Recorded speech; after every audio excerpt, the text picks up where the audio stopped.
एक बार की बात है जब गौतम बुद्ध अपने शिष्यों के साथ एक गांव से गुजर रहे थे। यह गांव कुछ दूर स्थित था और लोग अक्सर बाहरी दुनिया से कम परिचित होते थे। जब बुद्ध और उनके शिष्य गांव के पास पहुंचे तो गांव वालों ने उन्हें देखा और एक बड़ी ही चौंकाने वाली प्रतिक्रिया दी। गांव के कुछ लोगों ने बुद्ध को गालियां दी और उन पर अपमानजनक शब्दों का इस्तेमाल किया। यह सुनकर उनके शिष्य गुस्से से भर गए। उन्हें यह बहुत अपमानजनक लगा कि उनके गुरु के साथ ऐसा व्यवहार किया गया। वे सब एक दूसरे से कहने लगे कि हमें इन लोगों को सख्त जवाब देना चाहिए।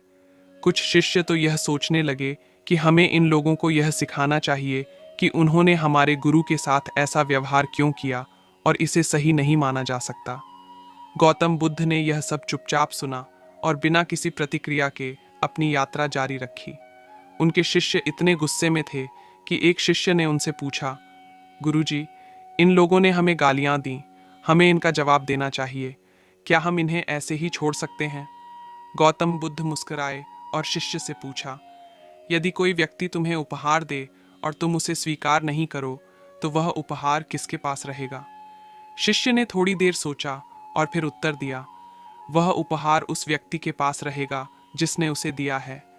गौतम बुद्ध ने फिर कहा, ठीक है, अगर कोई व्यक्ति तुम्हें गाली दे या तुम्हारा अपमान करे और तुम उसे स्वीकार नहीं करते तो वह अपमान किसके पास रहेगा? शिष्य ने जवाब दिया, वह अपमान उसी व्यक्ति के पास रहेगा जिसने उसे दिया है।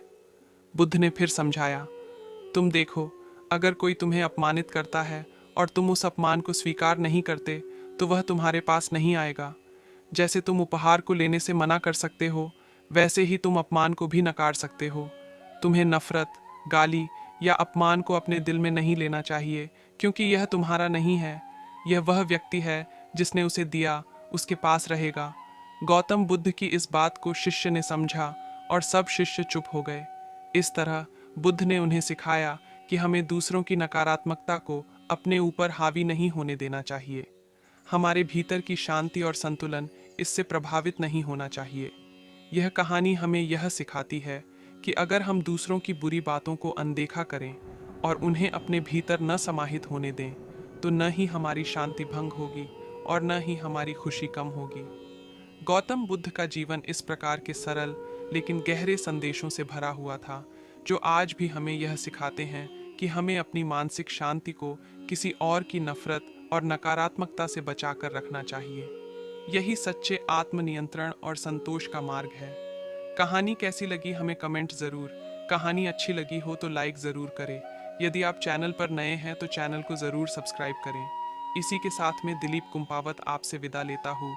जय हिंद, जय वंदे मातरम।